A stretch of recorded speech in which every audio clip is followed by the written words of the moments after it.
All right, so for today, this is going to be for Wednesday the 8th, which is a white day, and Thursday the 9th, which is a red day. Um, excuse me, sorry.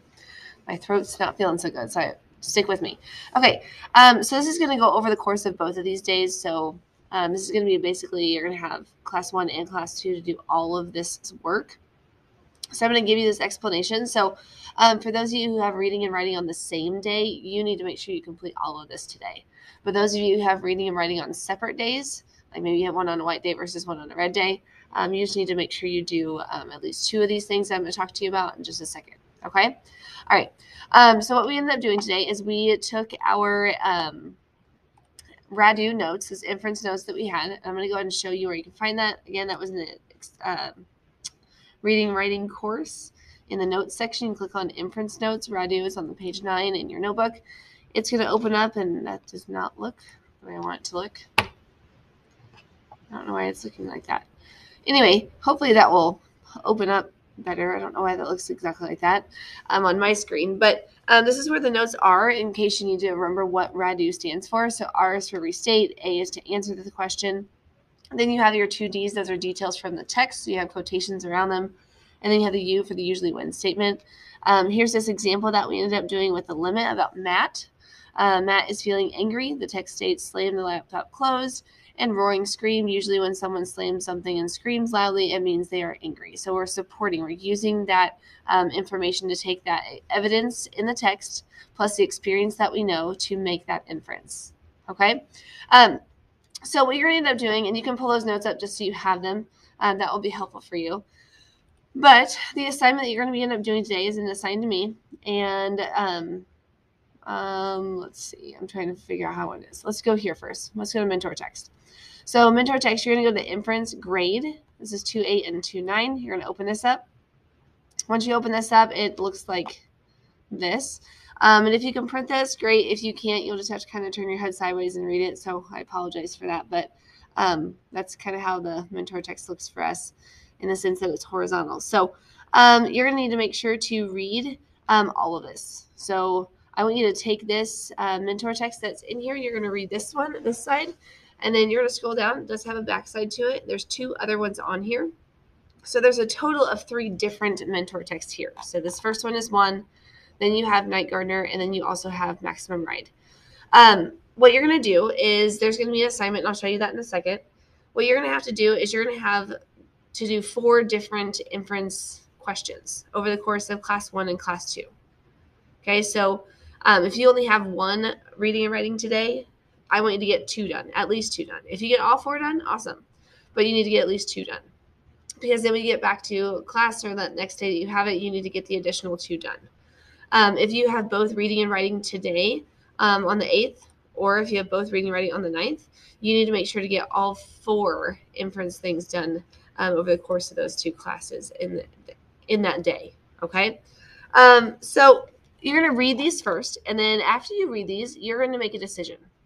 You're going to make a decision as to if you want to do the inference questions, where you're going to have 2 inference questions for 39 clues, plus the Night Gardener, and you're going to go back to the glitter piece. Or if you're going to do Maximum Ride plus Night Gardener, and then go back to the glitter piece. So essentially what you need to do, because no matter what, you're going to the Night Gardener piece. You're going to do Night Gardener and glitter piece no matter what. But then you're going to make a decision based off when you read these things. If you want to answer 2 inference questions for the Maze Runner, or if you want to answer 2 questions for Maximum Ride. Okay? Not Maze Runner. I don't know why I said that. 39 clues. Okay?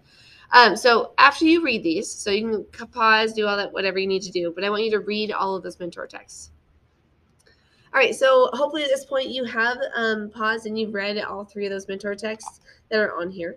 And then you've made a decision. You either want to do 39 clues or you want to do the Maze Runner. Okay, so make that decision. What you're going to do is you're going to go over here. And based off what decision you ended up choosing, you're going to choose that one that you want to do. So either 39 clues or inferences.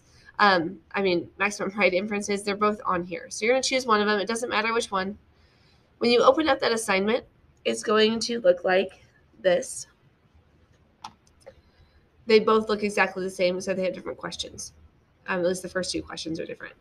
So what you're going to do is you're going to have to make sure that you brainstorm, and you also have a response. Your question will be already in here for you, so you need to make sure you're answering that question. You need to make sure in the response that you're restating, that you are answering it, that you have details exactly from the text. That means that you went back to the text and you found that specific quote exactly written from the text, and you type it in your response.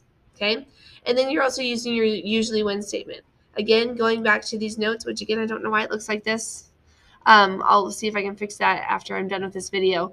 But you need to make sure to go back to that usually when statement. Usually when blank, it means blank. Usually when, you're going back to those details, okay? Use this example to kind of help you with how we did with Matt in the limit, okay? All right, and that's what you're going to do. You're going to answer that inference question. Once you are done with that inference question, you're going to go ahead and, I don't know, in class what we had them do is they had to answer an inference question and let us know, and then we not graded it, but we looked at it and gave them some information back to them. You don't necessarily have the ability to do that just because we're not going to be readily available for that. So I'm going to have you just go ahead and continue on in the sense of hoping that you're not going to have to redo so much.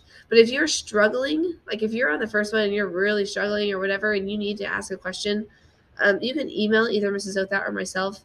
And if we're available, we will try to help you at that time.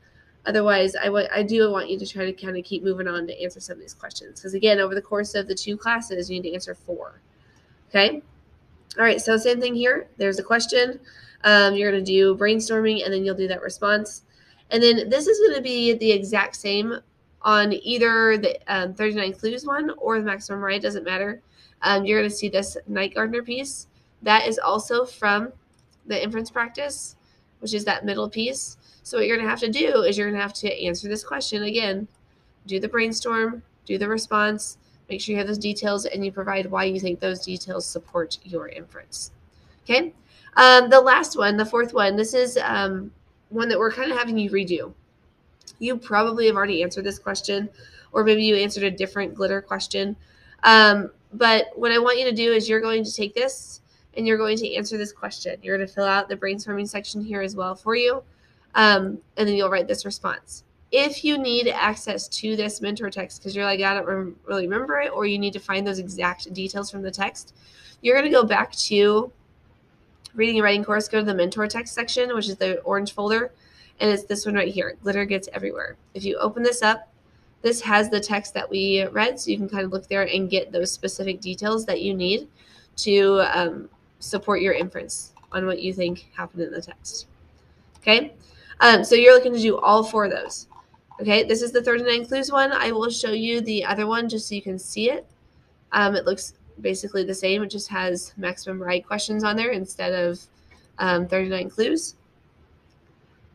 So again, you have your 2 questions for maximum right. And then down here, you again have that Night Gardener question, and then you have the Glitter Gets Everywhere question. Again, 3 and 4 are exactly the same on the other assignment. So it doesn't matter which one you do. You just get to make that decision on if you want to answer 2 questions on maximum ride, or if you want to answer 2 questions on 39 clues. And all of that is from those different mentor texts that's on here. Okay?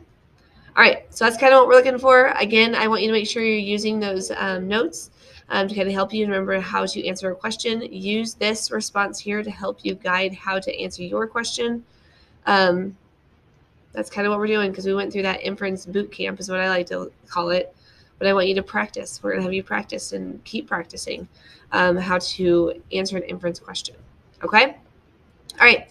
Once you get done, I do want you to email either myself or Mrs. Othat that you got done with your maximum right or 39 clues inferences. So then that way we can look at that. And then when you get back to school, we can also print it and we'll get a grade for that and whatnot. So all right, that's all I have for you. But yeah, just remember that you do those things, and then you also email us to let us know what you completed, what you didn't complete, that kind of stuff. And